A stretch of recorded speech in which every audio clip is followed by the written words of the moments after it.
Bueno, gracias Irene. Muy buenas tardes. Después de la excelente charla de Javier, por supuesto, muchas coincidencias en temas, pero pues diferentes posibilidades de plantear esas respuestas. Sin embargo, quisiera compartir con ustedes algunas de las experiencias que ha habido en la capital de Colombia, en Bogotá, con respecto a buscar ese nuevo hábitat escolar, un mejor hábitat escolar, sobre todo para poblaciones muy limitadas, con marginales por lo general, con muchas limitaciones. En los últimos casi 20 años ha tratado de avanzarse en eso, por supuesto falta muchísimo por hacer, pero creemos que de alguna medida se ha dado unos pasos grandes en mejorar esas condiciones en busca de, como digo, ese mejor hábitat escolar. Quisiera, para arrancar, iniciar con una frase a manera de reflexión respecto a esta temática. Para un estudiante que pasa, es una frase de Arturo Guerrero, es un escritor y periodista colombiano. Para un estudiante que pasa en su escuela o colegio las 7 horas más lúcidas y activas de su día, los recintos escolares y los elementos que los pueblan son ni más ni menos el cofre donde se forja la memoria de su alma durante los casi 3 lustros más maleables de su vida. Que esta memoria sea dulce o aciaga dependerá en apreciable medida de la clase de alojamiento que encuentre en estos rincones y objetos compuestos a la vez de ladrillos, de madera y de sueños. Yo he tratado de promover un concepto que pues, creo que amplía, que amplifica un poco más el tema de lo que es ese tema de los ambientes de aprendizaje y pasar de hablar de las construcciones, los edificios escolares, incluso la misma infraestructura escolar, a hablar de hábitat escolar, porque nos incorpora definitivamente en lo que es la vida en la escuela, ese segundo hogar de niños, de niñas, que definitivamente no tendría sentido con el solo edificio, sino tiene su razón de ser por los usuarios de esos ambientes escolares, del lugar, del entorno, del paisaje. Ese hábitat cubre la misma arquitectura, cada rincón, cada espacio y por supuesto componentes adicionales que ayudan y apoyan todos esos procesos de aprendizaje, el mobiliario, la dotación y de alguna manera estamos superando esa idea de la infraestructura escolar. El reto y definitivamente vemos cómo esos ambientes de aprendizaje han venido, digamos, transformándose y ha pasado de ese tablero y de la tiza, de esa educación donde era impuesta, instruccionista, donde de alguna forma impositiva se hablaba de que la letra con sangre entra y con labor y con dolor. La enseñanza pasiva, memorística, impositiva, centrada en el maestro, que era, digamos, el dominante, casi el venerado, en la medida que se ha cambiado a hoy en día a un aprendizaje mucho más analítico, colaborativo, de trabajo en equipo y centrado, por supuesto, en el estudiante. Todos los apoyos tecnológicos, todas las tecnologías de punta que hoy se dan y sin embargo, a pesar de esos cambios tan grandes que ha habido y tan acelerados, definitivamente todavía, inclusive en países desarrollados, la escuela tiene una misma concepción muy tímida en ese cambio, en esa tradicional idea de lo que tenemos un aula de clase y una escuela. Aún se mantiene ese modelo en muchos casos. En el caso de Bogotá, indudablemente, pues vemos cómo la ciudad, hablando de la escuela pública, de la escuela, digamos, oficial, pasa en Bogotá de una ciudad relativamente pequeña en los años 1920 del siglo pasado, de 180.000 habitantes que había en esa época, donde los colegios definitivamente hacían parte importantísima como hito urbano, como símbolo urbano, al lado de la iglesia, de la plaza, de los edificios institucionales representativos esa calidad arquitectónica era fundamental y la calidad misma de la educación que se impartía era muy alta, era muy sobresaliente y definitivamente eran símbolos e hitos urbanos que se manejaban en la ciudad de escala pequeña. Bogotá, para ubicarnos, es una ciudad de un área de 1.732 kilómetros cuadrados, está a 2.600 metros, un poco más sobre el nivel del mar, una temperatura promedio de 15 grados, 17 grados,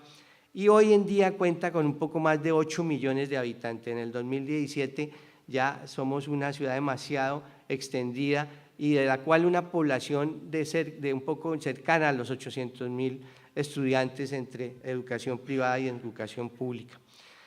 La ciudad crece de manera acelerada y en 40 años pasa casi a triplicar su población. Ya en 1940 tenemos 330.000 habitantes y el Estado a nivel oficial se le sale de las manos lograr cómo ese crecimiento poblacional genera una demanda educativa y empieza a trabajar unos temas donde se implementan prototipos, donde se implementan modelos arquitectónicos que de manera casi de un sello se van replicando y buscan cubrir esa nueva demanda escolar creciente de la ciudad. En primera instancia vemos como los primeros modelos, hay curiosamente en 1916 un primer concurso abierto para lograr un modelo educativo acorde a la época. Es un modelo donde vemos esta escuela todavía sobrevive en el centro de Bogotá, la Escuela República Argentina, es el lenguaje arquitectónico de esa época y vemos que se adapta a los, digamos, modelos que se implementaban en la educación. La construcción es una construcción en 2 pisos muy limitada, digamos, pero vemos cómo hasta los patios de recreos en esa época se separaban a los niños de las niñas. Esa era la metodología de separación, llamemos, de género que en ese momento se implementaba. En los años 30 siguen apareciendo otra serie de modelos, aparece el modernismo, las primeras propuestas modernistas a finales de los 30, y ya en 1960 un modelo que se repite, tal vez el que más se repite en Bogotá, cerca de 100 tipologías de estas, prototipos de estos hicieron con la ayuda por eso se llama tipo alianza, de la Alianza para el Progreso. Los Estados Unidos aportan, en este caso una visita del presidente Kennedy de la época, y aporta recursos para hacer muchas de estas escuelas. Las limitaciones normales que tiene,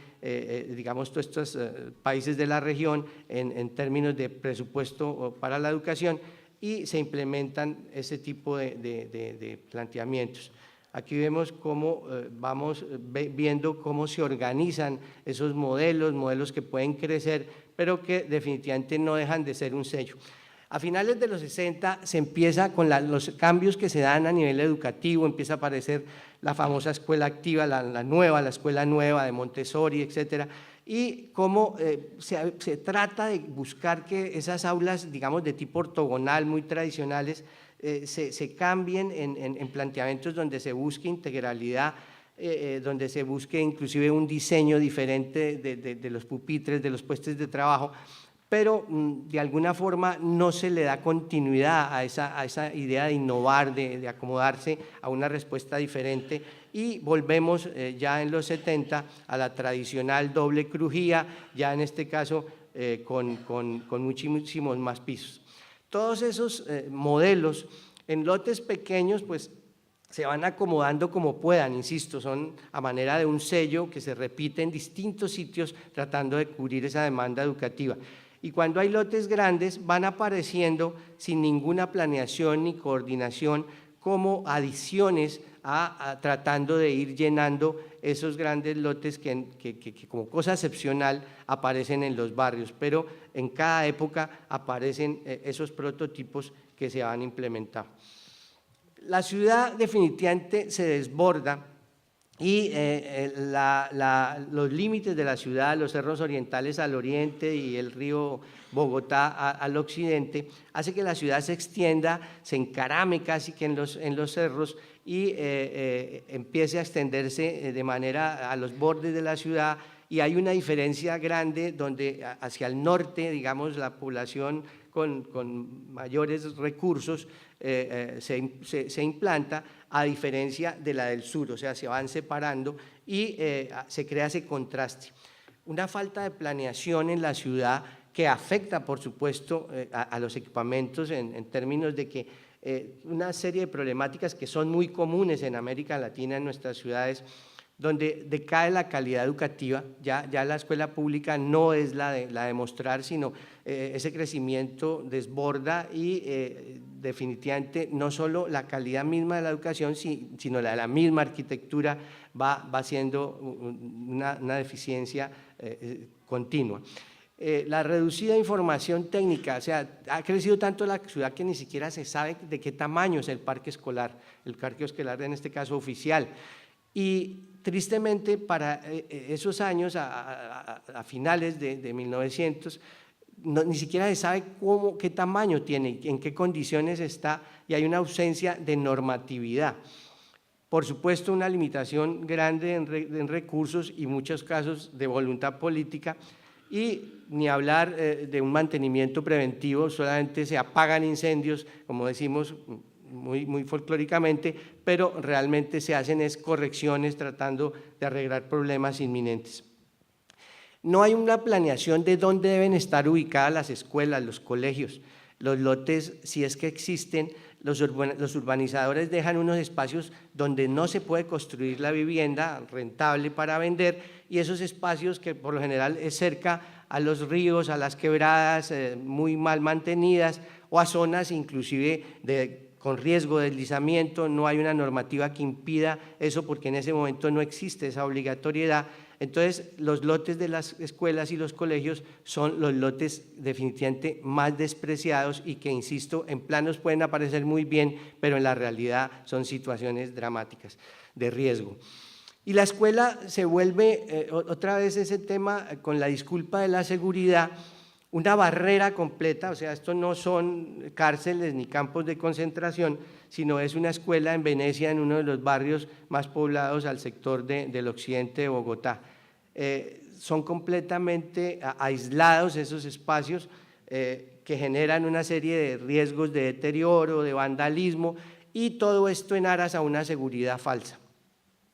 La importancia y la institucionalidad del edificio escolar se va perdiendo, se comercializa en muchos casos la imagen misma de la escuela, y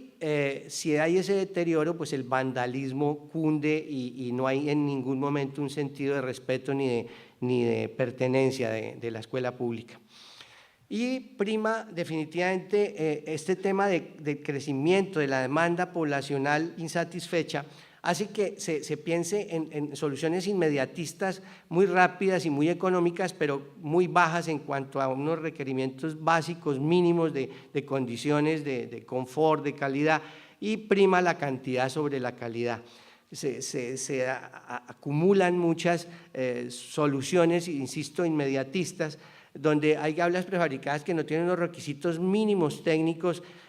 donde en Bogotá en las horas de la mañana hace mucho frío, y se vuelven neveras completas para tener allí, digamos, depositados a los niños, pero hacia el mediodía el calor aumenta y son completos hornos, donde definitivamente esas condiciones son dramáticamente afectadas, afectan de manera dramática la condición de la población escolar. Y es tanto el crecimiento de la ciudad y esa demanda y no satisfecha por el Estado,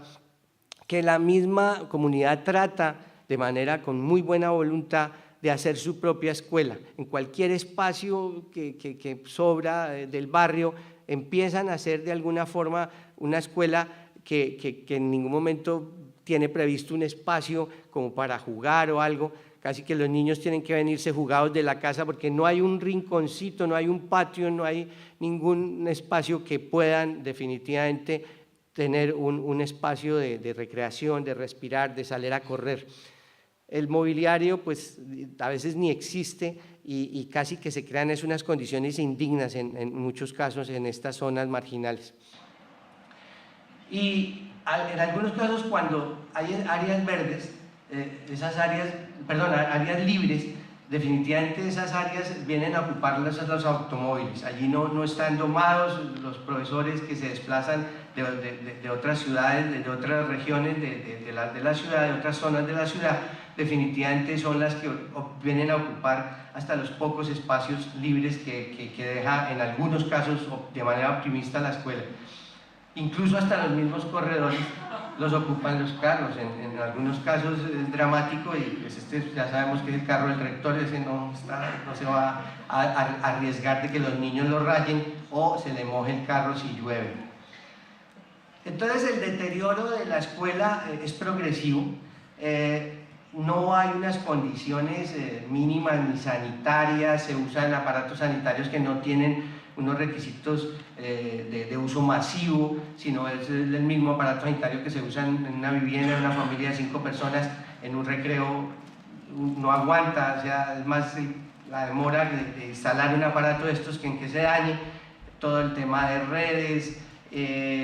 no existen unos mínimos espacios de evacuación, de seguridad, y los espacios libres que quedan en algunos casos que están ocupados por desechos o pupitres inservibles que definitivamente hacen imposible. Entonces ese panorama pues empieza a cambiar a raíz de que hay un cambio inclusive en la misma Constitución de Colombia. La Constitución la anterior era del año 1886, casi 100 años después, en 1991, aparece una nueva Constitución donde se le da preponderancia, por supuesto, a los niños, a la calidad de vida que deben tener los niños, a la educación,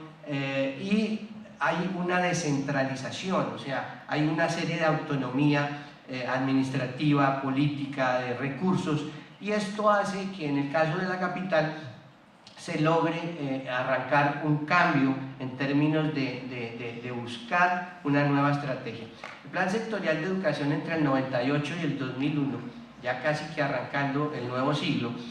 nos lleva a una situación donde se le da la trascendencia real de cómo esos ambientes de aprendizaje afectan la calidad de la educación. Y entonces, si hay esa relación directa, tendría que darse la importancia a lograr unos mejores ambientes para el aprendizaje. Y por supuesto que no sean solamente las escuelas y los colegios privados los que tengan esas mejores condiciones, tengan esas posibilidades, tengan esa calidad de la arquitectura y de los ambientes de aprendizaje, a diferencia de las poblaciones marginales. Entonces se busca romper esa situación de injusticia social.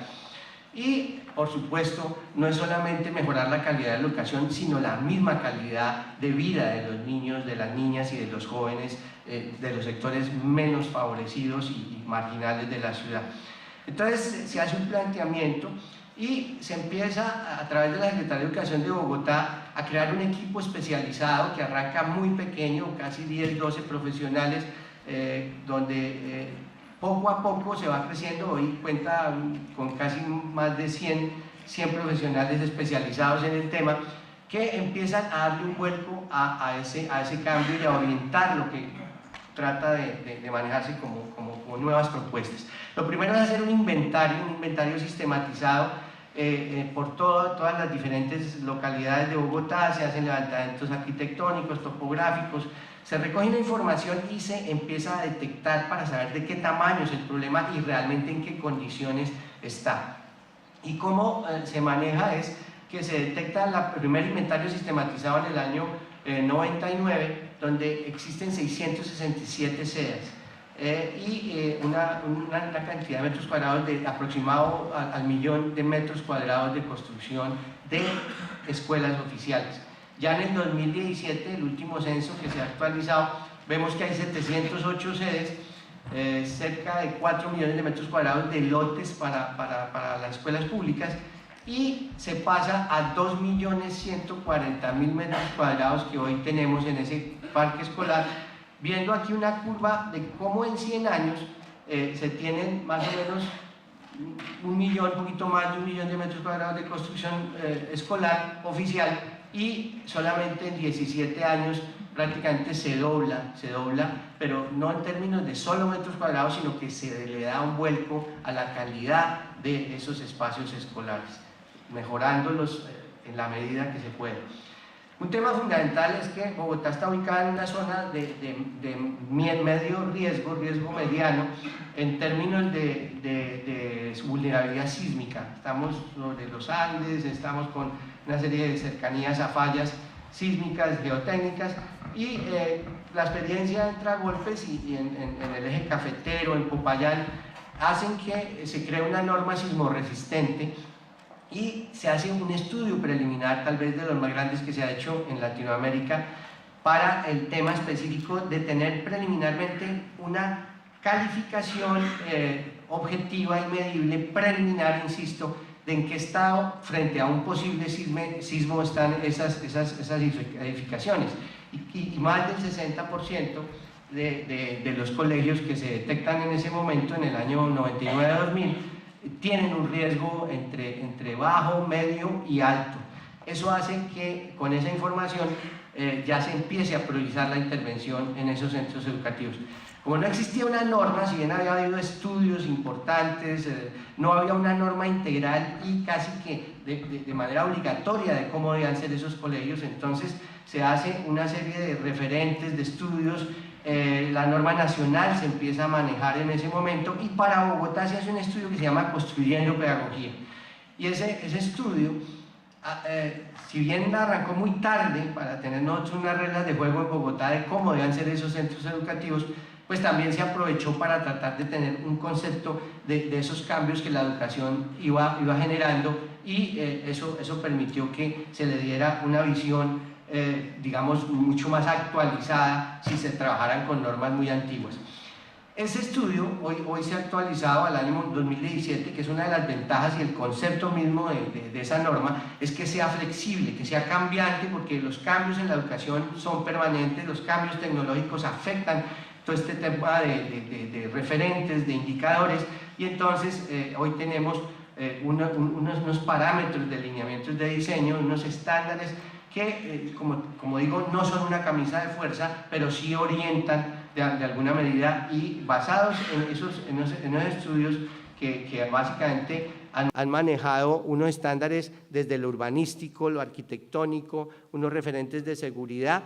no solo desde lo cuantitativo, metros cuadrados por estudiante, número de aparatos sanitarios por niño, etcétera, sino también desde lo cualitativo, o sea, indicadores de confort, de comodidad visual, de comodidad auditiva, de comodidad térmica, inclusive olfativa, y se resumen en unas fichas para cada uno de los espacios,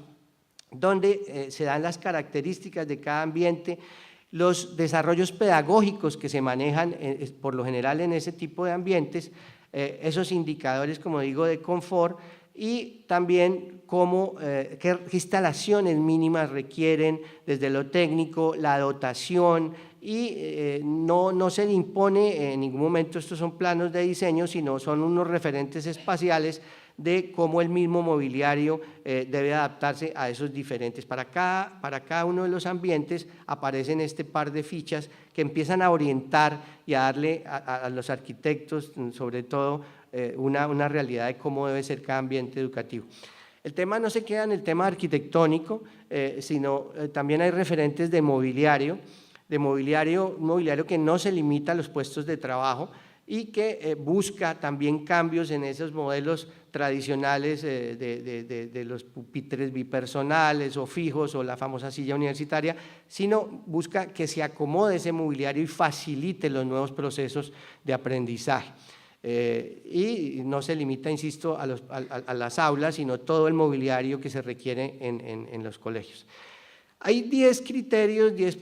digamos, conceptos básicos que recogen estos estándares. El primero, digamos, es tener claro porque tristemente se venía trabajando casi que con una independencia, una completa separación entre lo que era la pedagogía, los requerimientos pedagógicos y las propuestas arquitectónicas y técnicas. Entonces aquí esta primera planteamiento lo que busca es lograr un puente, lograr poner a trabajar de manera conjunta y colectiva a los pedagogos, a los arquitectos y partir de unos requerimientos y necesidades definitivamente educativas, pedagógicas, convertirlos en unos programas muy específicos arquitectónicos y hacer de manera colectiva ese proceso, que no tiene por qué limitarse a que sea en el comienzo mismo del proyecto, sino que haya un acompañamiento también durante la construcción, durante el desarrollo de los proyectos, durante la construcción e incluso ya cuando se ponga en operación.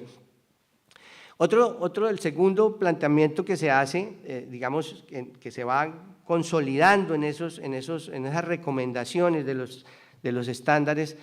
para ambientes educativos, es que el hábitat escolar definitivamente, como lo promueve de alguna manera Laura Malaguchi con sus jardines de Reggio Emilia, es que se convierta en un tercer maestro después de padres y profesores,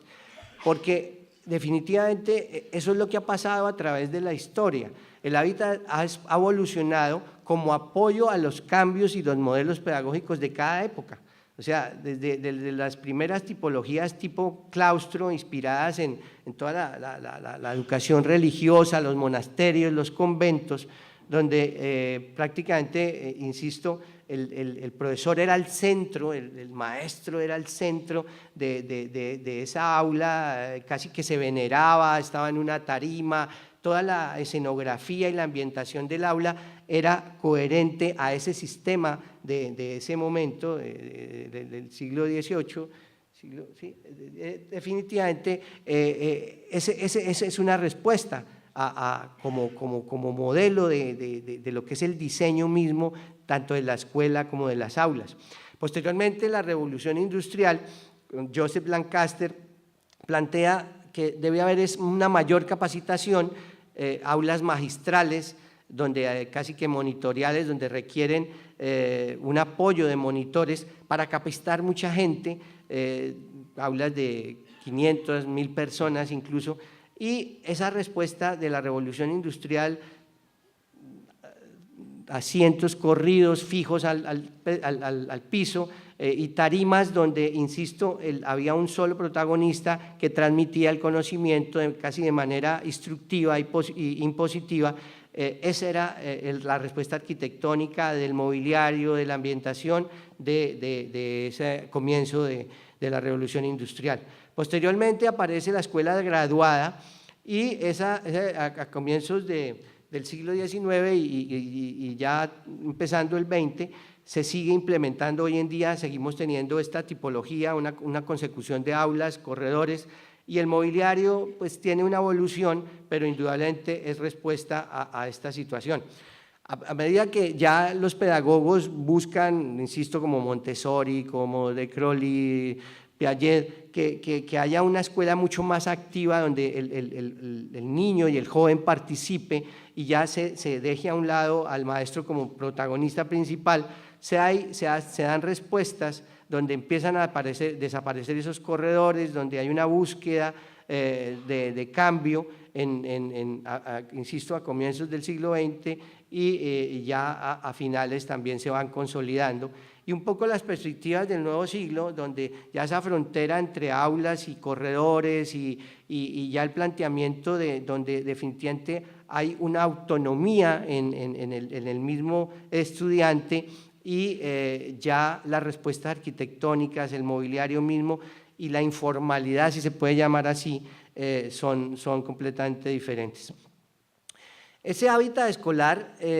no solamente es en el diseño mismo de la escuela y del aula, cualquier elemento, cualquier diseño de todos los ambientes escolares debe motivar, apoyar y promover los procesos de enseñanza y aprendizaje. Una escalera que es el sitio ideal de encuentro, de socialización, de compartir, de convivir, puede perfectamente volverse un pequeño auditorio,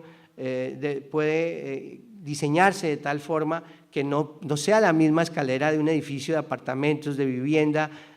porque es el sitio de un colegio donde tiene la posibilidad y el diseño mismo que el arquitecto o el diseñador le plantee es el que permitiría enriquecer esas posibilidades. Las cubiertas de un colegio pueden convertirse también en grandes auditorios, o si hay limitación de espacios recreativos, pues son huertos, son áreas recreativas, son inclusive áreas donde las mismas huertas son productivas para el mismo colegio. La escuela, como tercer planteamiento, tiene que volver a ser abierta, tiene que recuperar su idea de símbolo urbano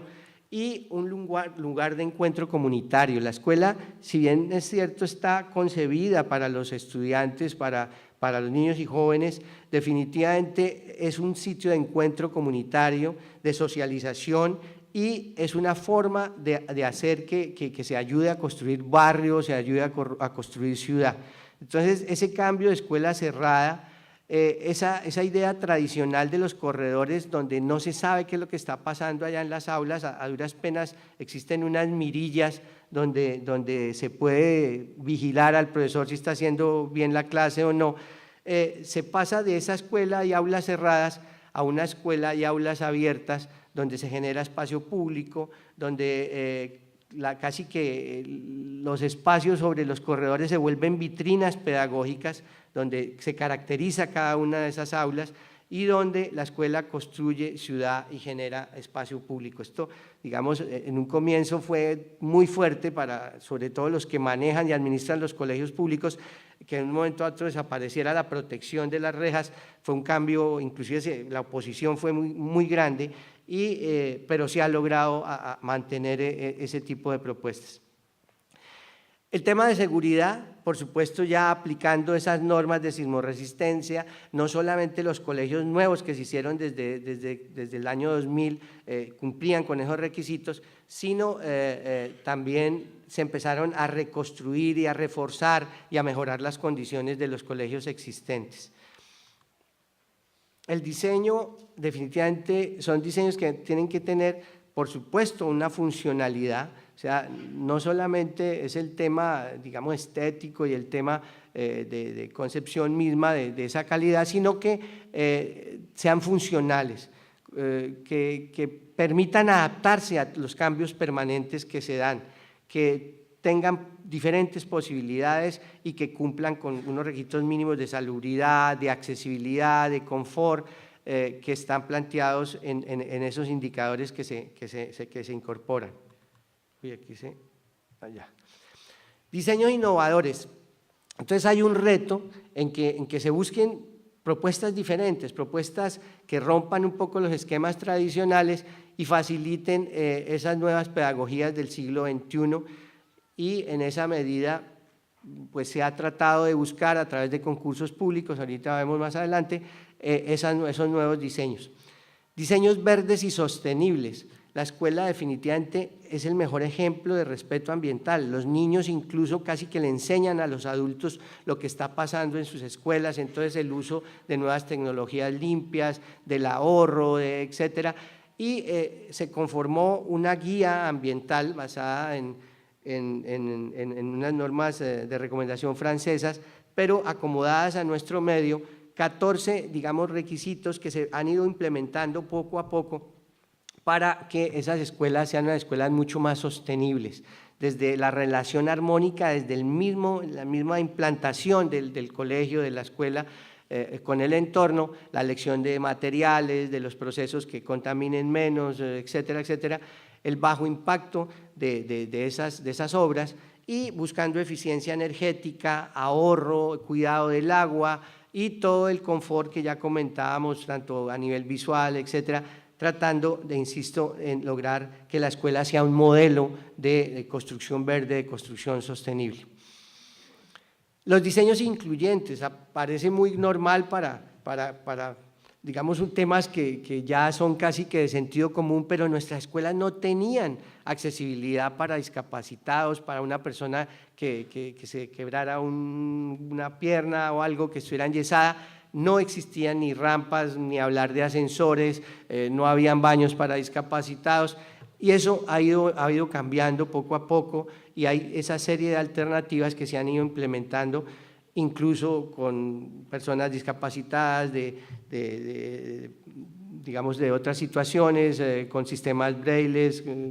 limitaciones de la vista, etcétera. Los mismos equipos y nuestras escuelas públicas ya empiezan a incorporar todas esas posibilidades para que la escuela sea más incluyente. Los diseños indudablemente tienen que concebirse como un diseño flexible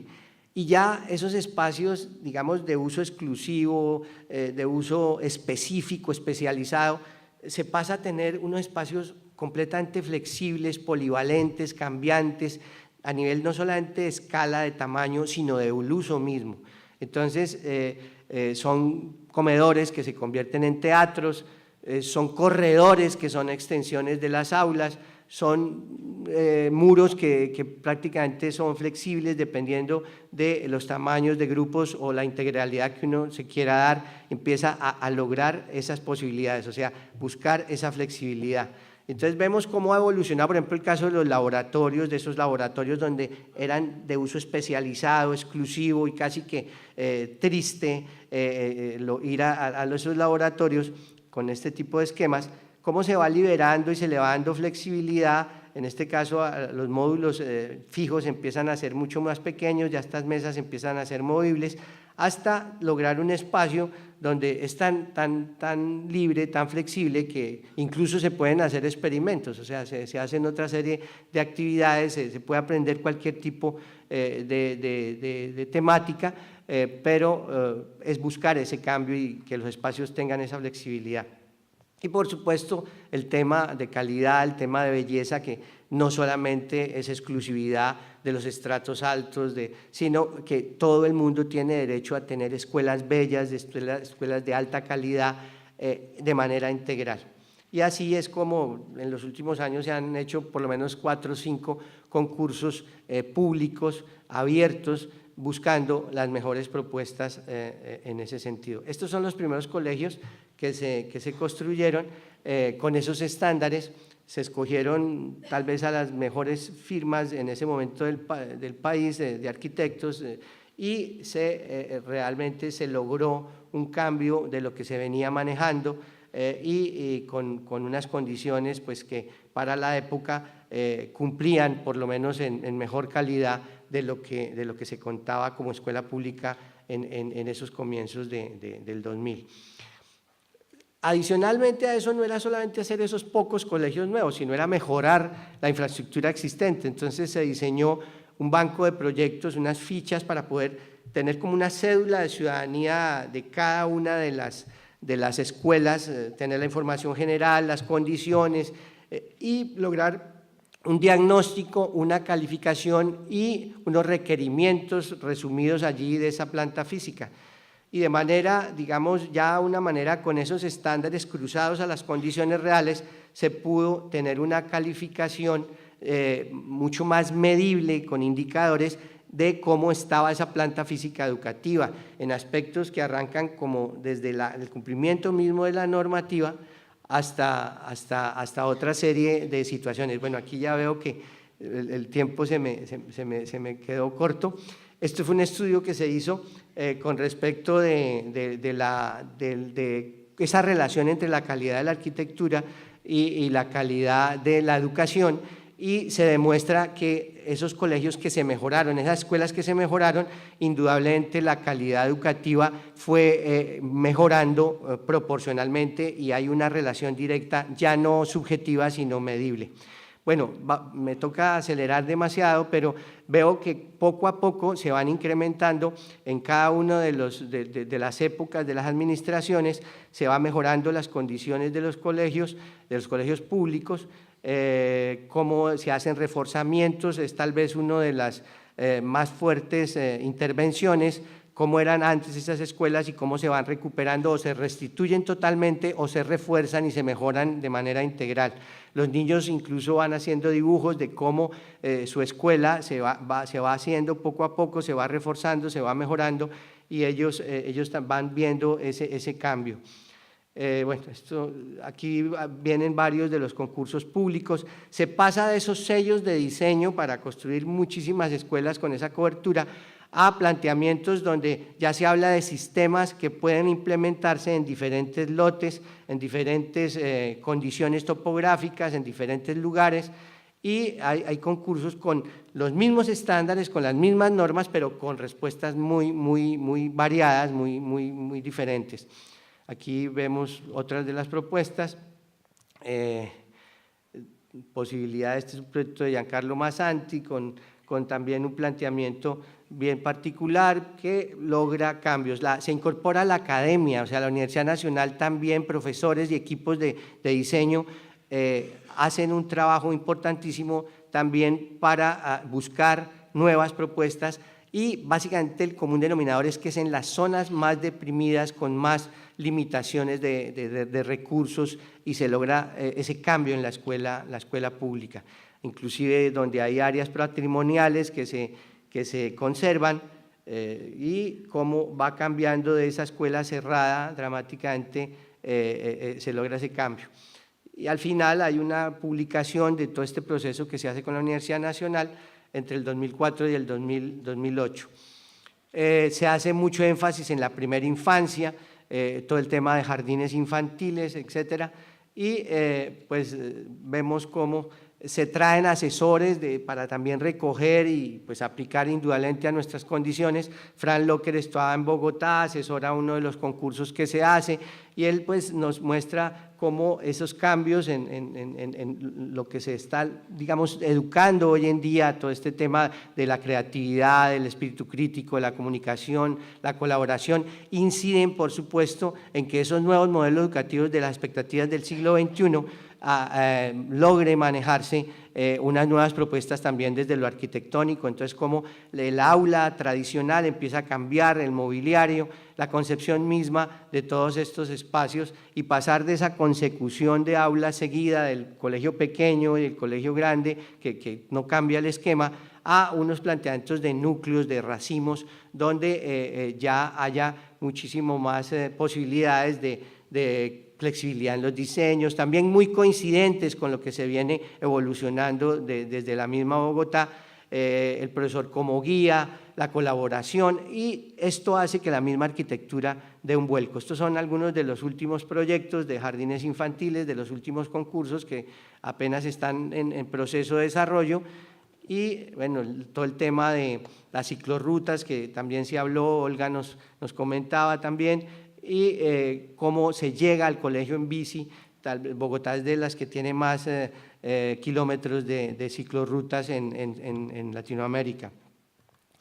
Bueno, este es uno de los últimos colegios que se ha construido. Este es el colegio, coincidencialmente se llama La Felicidad, es un sector. Este es un colegio público que realmente la gente al principio no creía que se diera esos cambios desde el sector público, le huían, no querían saber nada de una escuela pública al lado de su barrio, y hoy en día estos son los primeros colegios que se llenan. Entonces ahí vemos el cambio, vemos cómo se ha logrado ese cambio fundamental. Bueno, esta es otra de los planteamientos de los últimos colegios que se van a hacer. Bueno, y ha habido una serie de reconocimientos a nivel nacional, y Bogotá ha sido una semilla para que en Colombia se logre ese cambio. Bueno, pero al final hay una serie de situaciones allí, pero ya creo que no nos queda mucho tiempo. ¿Sí? Bueno, pero quería simplemente… Bueno, hay algo del tema lúdico. ¿Cuánto me queda? Porque ya me estaba haciendo… ¿Cuánto me queda? ¿Ya me pasé? Bueno, 5. Sí, entonces es un poco todo este tema de que hay un cambio, el tema lúdico. Aquí vemos, por ejemplo, cómo el tema lúdico definitivamente se puede incorporar desde el diseño mismo al planteamiento de cómo construir no solamente el patio, sino toda la escuela en sí. O sea, desde una misma baranda donde los niños ayuden a crear artísticamente una condición y una ambientación, como esos muros, esas pantallas musicales también van muchísimo más allá, como las normas cívicas de manejo del peatón, de las cebras, del respeto, también se vuelven elementos que de alguna forma ayudan a incorporar ese tema. Esta es una escuela, ya terminando, en Santa Marta, también de Giancarlo Massanti, y vemos cómo ya no se habla del gran patio masivo donde todos los niños juegan o se reúnen, sino son una serie de módulos donde cada núcleo, a manera un poco inspirado en una flor de 3 pétalos, con un centro donde hay un patio que, insisto, ya no es el patio masivo de una escala menor, y esos núcleos de cada uno de estos grupos de estudiantes y de niños le da su caracterización. Unos pues le darán alguna serie de actividades, de descanso, otros de juego, otros de encuentro, pero es una característica donde definitivamente hay una motivación, en este caso de la naturaleza, para que se dé. Pero lo más importante, y para terminar, es que entendamos que el centro de todas estas propuestas, de todos estos proyectos y de todas estas realidades definitivamente siguen siendo las niñas y los niños. O sea, ellos en realidad son las personas que o se sufren ese ambiente para el aprendizaje en condiciones a veces indignas, o se lo gozan o están felices. Ayudamos a aportar a que con esos diseños de los ambientes de aprendizaje haya unas mejores condiciones para los niños. Entonces, ellos son nuestra principal motivación en la construcción de ese nuevo hábitat escolar para el siglo XXI. Gracias.